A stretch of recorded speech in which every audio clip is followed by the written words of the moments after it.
All right, we're back here. We got about probably 20 minutes left or so tonight. But we're gonna go through some bold predictions for this season. I told Owen to come up with five bold predictions for the year. Four for the season, and then one for this Montana State game, where we'll finish up with those. But we're each gonna give our bold predictions, and then I want to hear what if you believe in mine, don't believe in mine, and what you have to say about them. And I'm gonna give you some feedback on what you got. So Owen, if you want to get us started here with what's your first bold prediction for the season for these Ducks?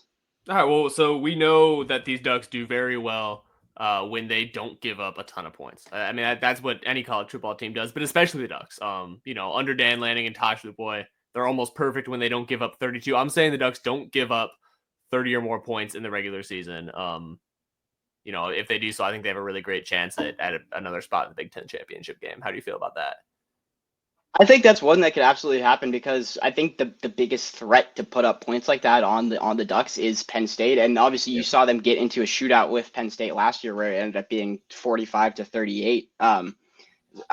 But at home for Penn State, I don't know. Now that I think about it, I think that this one doesn't come true. I think somebody can Really? get to 30, and I think it's either a team like Penn State or even a team like Washington if Damon Williams can put things together and hit a couple big plays to guys like Denzel Boston. I think somebody will be able to do it. I don't think there are that many threats though. I think it's really you're looking at can Penn State do it? Can Indiana do it if Kirk Cignetti gets his offense right again and they're cooking with Fernando Mendoza? But I think somebody can get there, and I think Penn State would be the team to do that because you did see them get into a bit of a shootout with Penn State last year, and Drew Aller is going to be back. I think that's obviously that's been the biggest threat on Oregon's schedule this entire season, but I think that would be the team to do it. Yeah, I'm betting a little bit that game looks a little bit more like the game Penn State played at home against Ohio State last year, instead of the game they played against Oregon, or the Ohio State games that Jim Knowles, their new defensive coordinator, was involved in last year. Ohio State put up 30 plus twice on the Ducks. I don't think that's going to happen again. Yeah, I would like to see it for the Ducks. I don't know if we'll see it throughout the entire season, but I think 30 points is an interesting mark because I think you could see Oregon winning games where Of course. they score their opponent scores more than 30. We've seen it before in the past, but as we get more and more into Dan Lanning's tenure with the Ducks are a defensive team. Oregon is known for their speed, but they've got a defensive head coach now. Dan Lanning recruits on the defensive side of the football at a very high level. So I think it's going to be interesting to see that. And I think Penn State could be the team to do it, but there's a good, like you said, there's definitely a good chance that the Ducks do to kind of go flawlessly through this season in terms of their defense, kind of limiting those explosive scoring games. All right, what do we got? All right. So for my first bold prediction is that Kenyon Sadi, not only does he surpass Terrence Ferguson and Ed Dixon's record, Ferguson hit this last year, 43 receptions on the season, Yeah. most for a tight end in program history. But I think Kenyon Sadiq actually leads this team in receptions this year, because you do lose it. Your expected number one target in Evan Stewart. Not only that, but Sadiq's the kind of guy that you kind of you saw it last year in terms of the jet sweeps that they would give to him, the screen passes you would set up for him. You just want the ball in his hands. He's a playmaker. We saw it in the Big Ten championship game, and I think they're going to get the ball to him a lot in the short area, like catches within 5 yards of the line of scrimmage, and let him go do something after the catch. I wouldn't be surprised if he ends up with 50, 65 catches on this season and can push close to 1,000 yards because I think he's going to be. I think he could really be the number one target in this offense because Dante Moore's practicing with him last season with the twos probably throughout a lot of that year. Um, I would like to hope there's chemistry between those two guys, and I think City. We know the talent he has. If he has a season that he could have with as an explosive as a guy as he is, he could push himself into being one of those early day two, even a day one pick next year as a tight end. Yeah, so I think, or I don't think there's any question that this is a team that trusts Kenyon Sadiq, even though he's a guy who hasn't started consistently for this program. It's only because there's been one of the best program tight ends in program history ahead of him. And when you look at that, you say, hey, this is a guy he's learned from. We know he's uber talented. We know he's multifaceted. And like you said, Will Stein's whole philosophy is let's just get the ball in the hands of the playmakers. Kenyon Sadiq is that kind of guy. I think this is absolutely something that could happen. All right, Owen, back to you. Where are you going with your next prediction for the Ducks this season? We're going to keep talking about the offensive line, man. Twice under Dan Lanning and Will Stein and League Terry, they've been a Joe Moore Award finalists. I think they do it again. You know, And only if, because there's going to be so much emphasis on how well this offensive line does. It was in the spotlight last year at the beginning of the year. It kind of, you want your offensive line to be out of the spotlight. In theory, I think it's going to be in the spotlight, not only because they have a big job to do in protecting a guy who's making his first full season of starts in college football, but also because you got a big money running back coming in, and this line is going to be a big part of whether or not he succeeds. I do think they succeed. Like I said, I backed him in the first game to keep Dante Moore upright. I think they will be a Joe Moore Award finalist third time under Elite Terry, Dan Lanning, Will Stein. I think that says something big about those guys. Yeah, I have to say I'm with you on this one. I think Joe Moore Award finalist should be the expectation, and that's something that this team should be striving for, is to take that award home. We've seen them be a finalist the last 2 years, but can they get over the top and actually capture that? It's not necessarily like a feasible thing for them, or their goal should be to win football games. But if you're doing that successfully, it's because the offensive line is playing well, and they should put themselves in that position. I just think the experience that this group has is what really stands out to me. When you look at, you got the three guys in the middle, all have high level college football starting experience in the Big Ten, in terms of Pregnon, Poncho, and then Matthew Bedford at left guard, center, and right guard. And then Isaiah World and Alex Harkey, both of those guys are coming from G5 schools in Nevada and Texas State, but they have years of starting experience, and you feel like you're comfortable with those guys because they're older, they've started. I think if you find that chemistry with this group early, I think this could be one of the best offensive lines that Oregon has put out in recent years. And that's saying a lot, considering that you did have a guy in Josh Connerly go in the first round last year. Johnny Cornelius was an NFL draft pick as well. Jackson Powers Johnson, just the names that this team has consistently put out year over year on the offensive line. And those are guys that guys like Poncho have been able to learn from. Having playing behind a guy like Jackson Powers Johnson when he was a freshman a couple years ago. So I think that's something that this team could absolutely do. I wouldn't even say finalist is even that bold of a prediction. I would say a winner would be the bold prediction there, because I think this is a group that can do that, because you obviously have. I think they could. I think that should be the goal. I think they could. Absolutely. I think just the experience, like I said, that's the biggest thing that stands out to me with this group, and creating that chemistry. And like you said, they like you wrote in your article, they feel like they have a lot of chemistry, and they've been able to develop that shortly. So if we see that translate into success on the field, we keep Dante Moore off the turf like less than 10 times. This is a group that can definitely do that. Absolutely. Where are we going next? All right. Speaking of Dante Moore, I think that my bold prediction for him is that, because we talked about the arm talent that he has, that he can make this offense more explosive than it's been in recent years. This team has been able to generate explosives, but it hasn't necessarily been because their quarterback is launching the ball downfield, like you see with guys like Jalen Milroe at Alabama or whatever. I think Dante Moore has the arm that can do that. I think you got to find your layups and play the game that you need to, but he can huck the ball kind of a little bit all over the field. Dylan Gabriel had 27 completions of over 20 yards last year. I think Dante Moore has more than that. When we go to PFF, they track their big time throws in terms of balls that are 20 yards down the field. Good placement, good accuracy. Dante Moore, when he was a starter at UCLA a couple years ago, his big time throw rate was double that of what Dylan Moore posted last year. It was a smaller sample size, or Dylan Gabriel posted last year. It was a smaller sample size for Dante Moore because he didn't start that full season, because he was dealing with inconsistent offensive line play and just the things that happen to you when you are a 19-year-old trying to start in Pac-12 football, like at the highest levels of college football.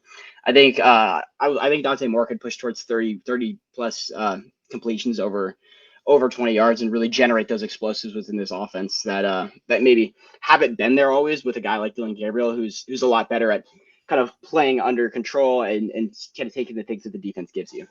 Yeah, I am curious, when you think about guys making wow throws in this offense, the first thing I go back to is a throw I saw in person, which was the Bo Nix crossbody against Oregon State, just to end that.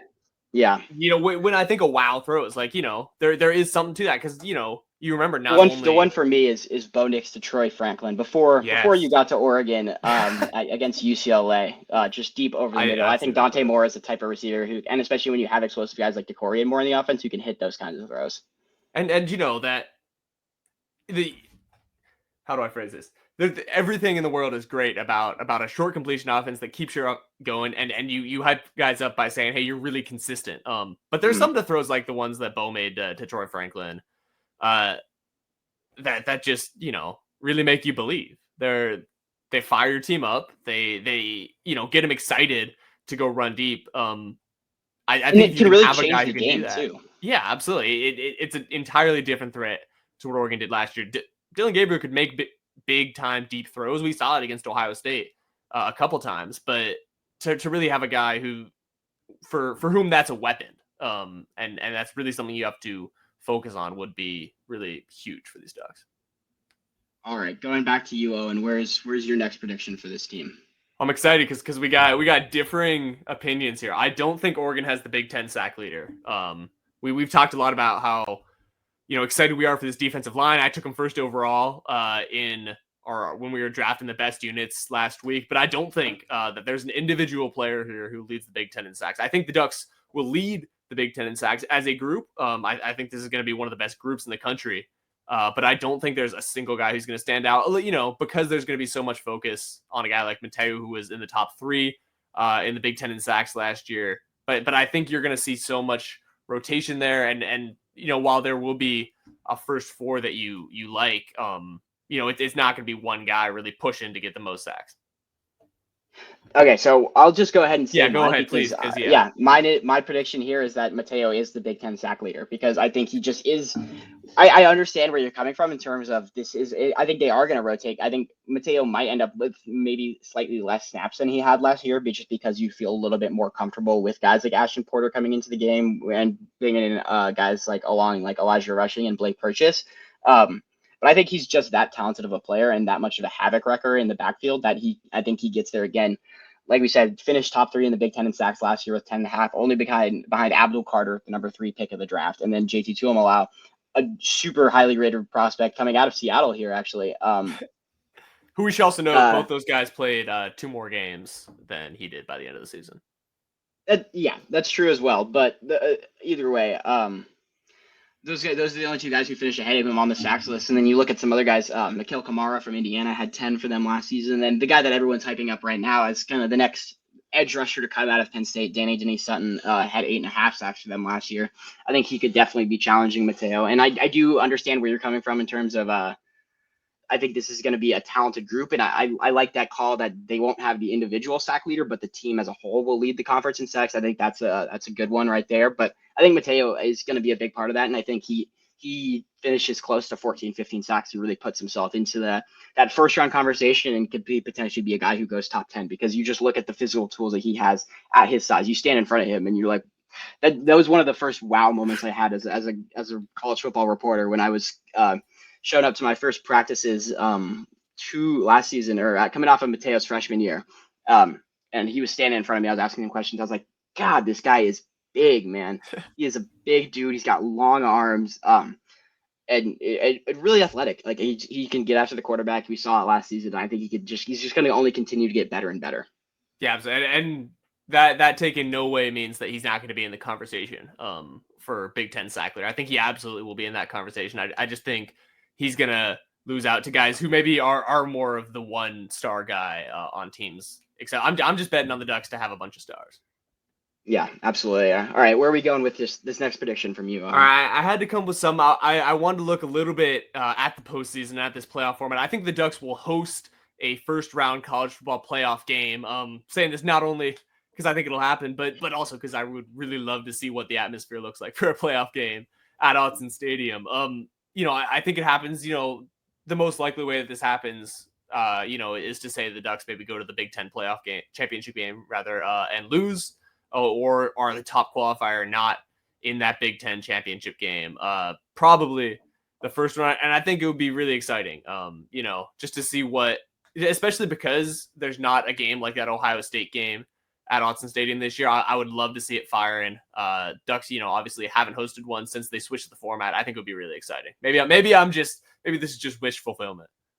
Yeah, no, actually, I have to agree with you on this take. I think that because they switched the formatting, and you're going to have the top 4 teams in general in there. I think Oregon, I don't know if they're necessarily in that top 4, I think they absolutely could be there, and they absolutely could be getting a bye like they did last season. But I think you can see it in terms of where they're ranked right now at number 7. That projects them to be one of those teams that would be hosting a first round game. And like you said, I would love to see the environment of Autzen Stadium for a playoff game. We saw how rowdy it got for that Ohio State game last year, how all the Ohio State fans who came to Autzen and then all of a sudden were having to plug their ears and getting a little intimidated by the noise that this Autzen Stadium crowd makes, because Autzen has the rare ability to make 60,000 sound like 100,000. It's just a special place in terms of the environment. People who haven't been to Autzen kind of don't really understand that in a certain way, but I've been to other places around. I've been to Lane Stadium at Virginia Tech. I've been to Husky Stadium here in Seattle. It's not the same. Those places are lit. They get rocking when the Huskies are playing, when the Hokies are playing. But Autzen Stadium, just the way the stadium is constructed as a bowl, creates just a wall of noise that just smacks these teams and can really frustrate them. I would love to see a first round playoff game at Autzen Stadium, and I think that it could absolutely happen. I got to agree with you on this one here. Yeah, I've never been somewhere except for Autzen Stadium where I was playing in the band and you couldn't hear the band. That Ohio State game, we were playing the fight song. Couldn't have told me, man. All I knew is that my honestly, I don't even remember the fight song going on. It was just yelling from 0-0-0 on that clock to until Will Howard slid down at the end of that one. Absolutely, and I think that's exactly the environment you would get. I'd love to see it one more time before we head out. Yeah. Okay. So next up for me, I think that Mekhi Hughes becomes the first Oregon running back in over a decade to post 20 touchdowns in a season. Okay. Kenyon Barner has the school record for touchdowns is 21. Kenyon Barner did in 2012. LaMichael James had it in 2010. Those are two of the best running backs in program history. You look at the list of names on Oregon's running backs list. I was going through that through this to try to find that touchdown mark. Jordan James had 15 for this team last year. You guys had guys like now I'm blanking on names here. Oh, Bucky Irving. Yeah, Bucky Irving. There's one guy I was thinking of that I can now completely not remember from the 2010s in terms of running backs. But Oregon has had really good running backs, but hasn't had someone get to that 20 touchdown mark since 2012. Royce Freeman, that's the name I'm thinking of. Royce Freeman had like 17, 18 touchdowns one of the years. Very good running back for the Ducks. I think Mekhi Hughes could get to 20 for the Ducks this season. He's a really powerful guy. We saw him have success in the red area for Tulane last season, scored 15 touchdowns for them. We've seen when you do have those powerful guys like Jordan James, how much Will Stein likes to rely on them in that short area to be able to punch things in. Jordan James had 15 touchdowns last year, and that was coming off, I think he had double-digit seasons the year before that when he was rotating really with Bucky Irving still. I think Mekhi Hughes, not because you don't have trust in Dante Moore, but because it is a younger quarterback. Will Stein talked about it too, just kind of that Dylan Gabriel last year had those red zone picks a couple of times because he was still just getting adjusted to the system. Dante Moore's been in this system, but I think you want to rely on a guy like Hughes you think is a known commodity down there, and you can give him the ball on the 5-yard line and think he's going to go punch things in. So I think because of a combination of the style of runner he is, where he does have pop when he hits people in the hole and can come downhill, and the situation where you do have a young quarterback and you want to rely on your running back in the red zone, I think he could get to that 20 touchdown mark and really solidify himself as like a Doak Walker Award finalist and maybe even going as a day 2 guy in the draft. Yeah, I mean, I think that also kind of says something about how much they trust it, or maybe not how much they trust, but how this wide receiver room shakes out. If Mekhi Hughes becomes the number 1 option when you say, hey, we really do need to go convert this goal to go situation. Yeah, because you don't Decorian Moore, you hope can be a guy to create opportunities in the red zone. You hope Kyler Casper can go catch some fade balls. But Evan Stewart last year, you saw him against Ohio State be able to go back shoulder and catch fade balls. He's a guy that I thought would have been a good target in the red zone for this team, but he's a guy that you're not going to have for the majority of this season. So I think rely on Mekhi Hughes, especially in the short area, and be able to kind of punch those ones in. And I think he'd end up finishing with a super high touchdown total, kind of one that might surprise people when you look back at it and you're like, wow, he had 18, 19, maybe even 20 touchdowns for the Ducks this year. Yeah, that does feel suitably bold because it is tough to say if he's going to hit that mark because just because you haven't seen guys do it and you haven't seen guys do it in the system and there hasn't been a ton of turnover in terms of coaches. But it is something that could happen. Yeah, just because it is that. I will be curious to see what the overlap is, how much they look at Kenyon Sadi in the red zone because that could be when you have a big guy who can really go match up on a corner or a safety or a linebacker, I think that could be the go-to option as well. Or even a guy like Jamari Johnson at 6'6", doing it. He Oh, being able absolutely. to be a jump off threat at tight end. Also, just want to say too, because of what Zach Race was able to do as a fullback last year, with the success that they were able to have in that Penn State game and some of those other games, getting into those jumbo formations, I think we could see more of that this year. When Zach Race got in at the beginning of the season, everyone thought it was Tatum Tuioti playing offense. As we learned Oh, who Zach Race was, and that he was, because both of them are number 44. As we learned who Zach Race was, and that Will Stein does want to use him in that fullback role, I think we could see that a little more, getting under center, you running the football out of the I formation, getting some power runs, some counters and stuff like that towards the red zone, and let Mekhi Hughes kind of follow his blockers and punch those ones in. All right, here's before we get to these last ones that are kind of the Montana State ones. Are we going over or under? Let's say 1.5 offensive lineman touchdowns this year. I know we saw the G Baby one last year. Do you think there's one? Do you think there's two in the bag here? I think my prediction actually is that I talked to Amari Washington at this beginning of the season. I think we see a defensive lineman touchdown. Amari Washington will have a bigger on offense. Yes, well, he'll have a bigger role on offense this season, but we saw him last year get used as a fullback in some certain situations. I asked him if he's going to get the ball at all this year, and he says he's been talking to Coach Stein. So I'd like to see Amari Washington at least get one touch back there up from like the 1 yard line and let him try to punch something in. That'd be exciting. Dude, you know those guys love it, right? Exactly. I could not wait to talk to him after that. Honestly, that would be the best thing. Exactly. Because the best part too about that game last year against Maryland, I don't know if you were you there for that one in the press and stuff? Not in the box, but I was there. Yeah. Yeah, Janoris Wilson after the game was so. I mean, not often you get to talk to a backup offensive lineman in the media availability after the game. That dude was having a good time after the game because he had scored that touchdown. I thought it was just so fun that not only did Birch had a punt return or a fake punt rumbled for 36 yards as a 270-pound defensive lineman. Then they flicked the ball out to Janoris Wilson. And then my favorite one of all was lining Josh Connerly up as a Wildcat quarterback and letting him run the ball in on the 2-point conversion. So I'd like to see Amari Washington get a touch back there at fullback. All right, book it. We are going to go into a couple here just specifically for that first round game. Like we said, we'll preview it in more depth next week. Maybe bring somebody on to chat about it. But I think, we talked about how successful the Ducks were, how successful the Bobcats were offensively last year running the ball. I think the Ducks give up 2 rushing touchdowns in this game, but they grabbed 2 picks against Montana State. Okay, you got anything else behind why we're believing that one there? They got a new quarterback. Listen, I can't lie to you. I don't know that much about Montana State football. I know they're probably gonna be great running the ball. I know they have been successful with running quarterbacks so far. It stands to reason that that would be an option for them. I think the Ducks maybe do struggle a little bit against the run if they're going to rotate and really not be able to rush the passer as much as they'd like.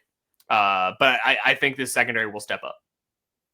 All right, I think I gotta disagree with this one because I like 2 picks. I don't know if the Ducks give up 2 rushing touchdowns. I think Montana State scores a rushing touchdown in this game for sure. But it's been talked about playing a bend don't break style of defense, especially once you get into the red area and when you get to the other team into your territory. And I think that's going to be really a point of emphasis for the Ducks in this Montana State game is if they are running the football and finding that success, you're gonna have to make sure you shut them down once they start getting towards that 20-yard line and force a couple of field goals. I think Montana State ends up with a rushing touchdown early, and then Oregon really locks things in and doesn't give up another one. And I think unless they somehow hit some sort of pass, Montana State hits a pass or something like that for touchdown. I think Oregon gets that rushing touchdown early and then locks it down from there. But I do like 2 interceptions. I think I like them to be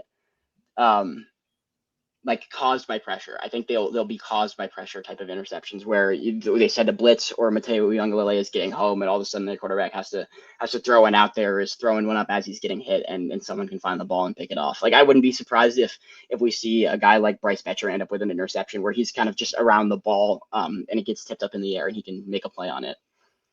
Absolutely. What are you saying? All right, mine has to do with Kenyon Moore, Oregon star freshman receiver. I think he hits a play for 40+ yards. I think we get to see a bit of a flash of the explosiveness that he has to offer.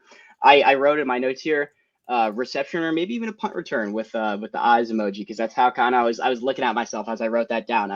I don't know. We don't know exactly who's going to be back there. I wouldn't be surprised to see Gary Bryant back there returning punts. But Decorey Moore, we saw it in the Under Armour All American game where he had an 80-something yard punt return touchdown. I would not be surprised if he breaks something big, either that's in the return game, on a screen pass, catching something down the sideline. I don't know if he's gonna. I could see him ending up with a stat line that's like 3 catches for like 90 yards because he's just making explosives. Yeah, I think that'd be big for Dante Moore too. Yeah, because that's maybe the most important connection you want to see. Maybe right behind the Sadiq to Moore connection. In this first game, you want to see that they're developing something. The Moore to Moore connection, man. Exactly. Shout out to Beck Parsons for Yeah. writing that one for the spring game, despite the fact that they ended up on different teams in the spring game.